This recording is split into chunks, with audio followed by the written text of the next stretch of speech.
Charlie, as a player, how do you think you would have dealt with this situation and this treatment from the fans if you were Viní Jr.? I would play, because that's how I was taught to deal with racism, was just stand up to it by showing that you're above it and that words can't hurt you. And so just in my experience as a kid, there would be many instances where defenders, opposing team, will call you the N-word to try and distract you and get into your head, and they think that's okay. And I would just use that as fuel and motivation to play harder. And, and sometimes you're playing with just that emotion to overpower those words and to show that it doesn't hurt you. Even though it hurts and stings inside, you can't show it. That's how I was taught to deal with it. But it felt like that all changed after the pandemic. In George Floyd, I think it allowed, at least it feels like you can share your emotions now. And you don't have to just keep it in and overcome it by, showing that you are 10 steps ahead of it and being so much better than everybody else.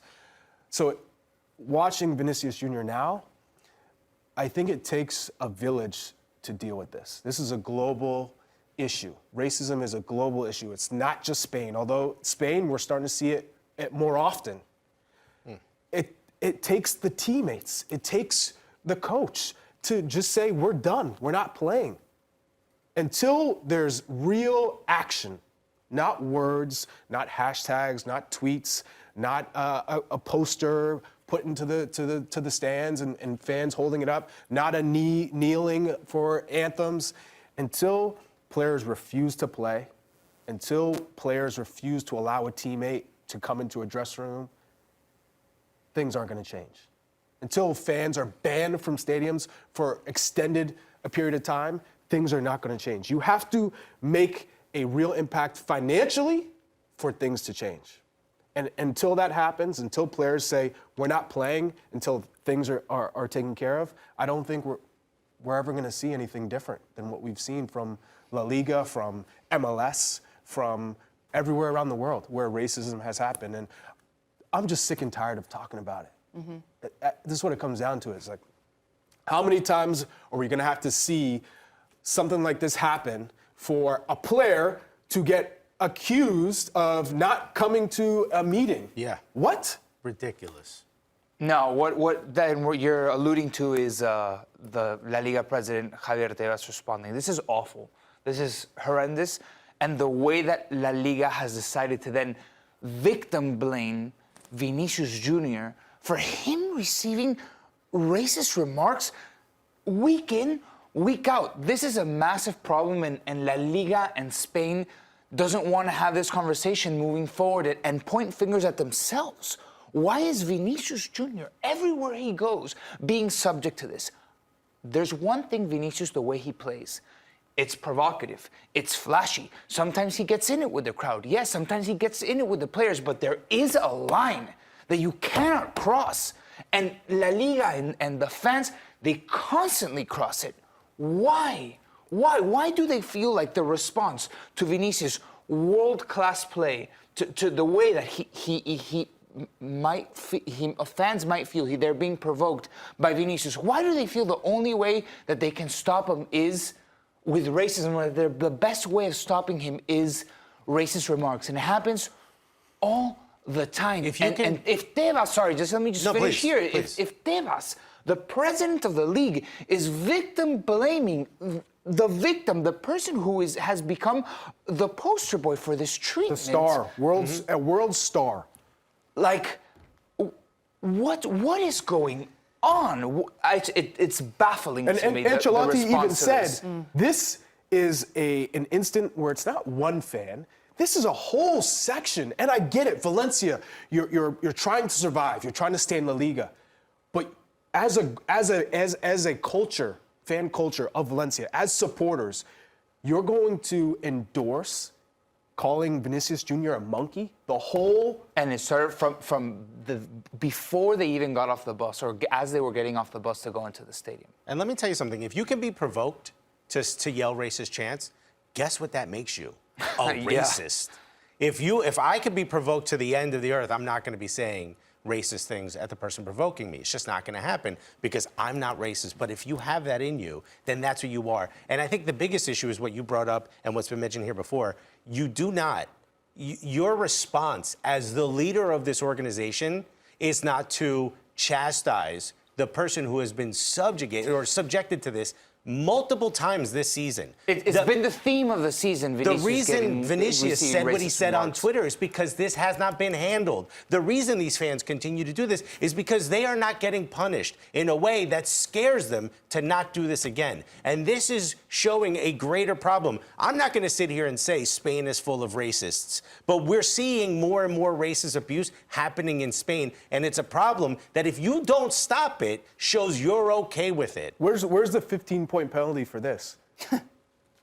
You look at Serie. One guy caught a yellow card. Going up and down with 12 points here, 15 points here. No, maybe it's 9.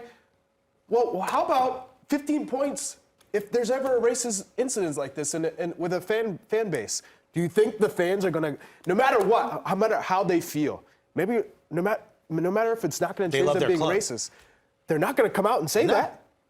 There's not going to be racist chants like that in a game, especially when they're all trying to survive and push the team forward to stay in La Liga. They're not going to go after Vinícius Jr. with comments like that, which is just sick to see that this has happened one time, not 5, 6, 7. Right. I mean, Charlie, when we talk about protocols in stadium, we're talking about the 15-point ban. I think something that we saw during the Nations League that we covered all together was the Mexican national team having a homophobic chant, and there were certain protocols that took place. Eventually, Mexico gets no fans in the stadium, closed-door games, to cause change. How do we move forward here to make sure that change happens? Because we're obviously despicably upset about all of this, and to have the conversation again and again. There needs to be drastic measures. What would you guys suggest those drastic measures be? Charlie, unfortunately, I mean, you said it at the top of the segment. It seems, and I hate this, I hate that we continue to have this conversation, Jenny, but it does seem like the only way that we are going to affect change at a top level is to hit them where it hurts, Charlie, and you said it, in the pocketbook, with money. You have to, we did a segment a couple weeks ago where you were the king for the day and you got to make any rule that you wanted. And one of them was that if situations like this happened, if there were racial slurs directed at a player, the fans would be banned for life and the players would then play matches in front of empty stadiums so that you're hitting the clubs where it hurts the most. They're losing money. And I hate that that is what it has come to. But it does seem to be the only way that people will actually listen. People at a top level, the decision makers, the people who are messing this up consistently and not handling it correctly. I would push that even further to potentially players and coaches taking a stand. Courtois came out and said that if Vinny wanted to leave the field, he would have left with him. Well, I think that's everybody. Ancelotti asked Vinicius whether I know, but or not, it shouldn't. Yeah. That's This is what kills unfair. me. It It's shouldn't unfair. come. It's a lot of unfair. responsibility. If I'm getting racist chants and the coach Why is and the the onus teams on come you? to me and say, "Hey, Charlie, do you want to play?" Why do I have to answer? Because then you're putting guilt on me if I walk off the pitch and say, "No, I don't want to play," and then guys go in but then you may get in the locker room, you're sitting down, and players are like, why aren't we playing? I wanted to play this game. A racial and you slur. don't want that on your conscience. And I don't want to. The reason why I say you got to play through it is because I look back at the past and I say, Jackie Robinson. That's like an ideal, someone that always sticks out in my head is what he had to overcome to break down a barrier of racial change in sports, but in baseball at that time. What he went through. I always put on myself and said, how can I quit? When he did all of that so I could play this game, right? And then you look down the line, any other athlete of color that has had to, since Jackie Robinson, put everything into it and overcome all of those racial barriers, how could you sit there and say, I'm not going to play? Right. So my teammates, I would expect my teammates to say, or the coach saying, we're walking off the field. I'll make that decision for you. That's how it should be. It shouldn't come back to the player and say, hey, I know you're being racist. And such a how young do you player, feel? no? Do you want to walk off? Do you want to play? At 22, he's 22 years old. Such a young. How much did you know about this? How much self-awareness did you have about your black identity at 22, start being a star and all that stuff? Like, but I realized at 6 years old. Okay. That's horrific. So 6 years old is when And it's called the how N-word for unfair. the first time. How unfair. And when you are throwing racial slurs at somebody, you are dehumanizing them on the deepest level. And to your point, Charlie, to have to be the one to be the bigger person, to say, no, I'm going to continue playing, the onus falls on you. It's so unbearably unfair. And for some people who don't understand, there are a number of people that would be rather called the N-word than a monkey. Terrific. So some people go, what's so wrong about being called a monkey? You're being called an animal. An animal. An animal. The N-word's the N-word, right? But when you're called a monkey, it's so dehumanizing. Like I can't look at you. You're just a pet. You're not even. You're a wild animal, right? So it's man.